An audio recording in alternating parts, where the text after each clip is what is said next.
Қалай келсең, солай кетесің. Бір күні көршінің үйінен келген апамыз үйге күрсіне кіріп, атамызға: "Әбден бекіп алыпты, кеткелі жатыр" деді. Атам біраз отырды да асықпай қозғалды. Көрші үйге тартты. Апам үн-түнсіз қала берді.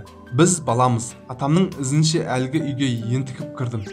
Көршінің әйелі жылап жүр, киімдерін жинап жүр. Екі баласын киіндіріп қойыпты. Атам кіріп барғанда сәлем салған келіншек: "Ата, айтпай-ақ қойыңыз. Неге келгеніңізді түсіндім. Мен енді төзе алмаймын. Болды, қанша шыдадым. Өздеріңіз көріп біліп отырсыздар. Енді мені тоспаңыздар. Кетем дедім, кетем" деп сумкасының аузын сыдырып жатыр. Сонда атам: Қарағым, жөн" деп біраз отырды да келіншекке: "Қарағым, осы сен осы үйге келгенде нешеу едің?"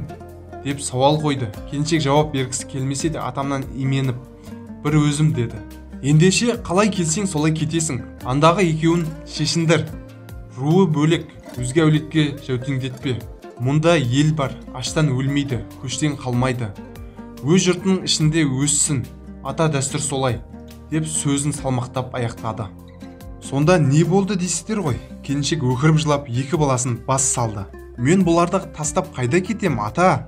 Бұлар менің қолға жүрегім ғой" деп киімдерін киіп, томпиып тұрған екі баласын құшақтап отыра кетті.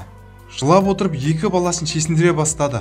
Атам: "Алла разы болсын, айналайын. Алла жарылқайды сені" деп бетін сипады да шығып жүре берді. Кейіннен бір отырыста қазір әже болған сол келіншектің есіне сол оқиғаны түсірдім.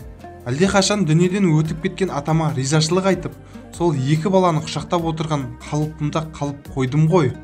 Міне, содан әлі отырмын" деп басын шайқап мәз боп күледі. Қайда? Бұл күнде екі баладан кейін тағы 4 бала тауып, отбасы ортаға айналып, үлкен әулет болған. Ұларбек Нұрғалымұлы, Егемен Қазақстан газеті.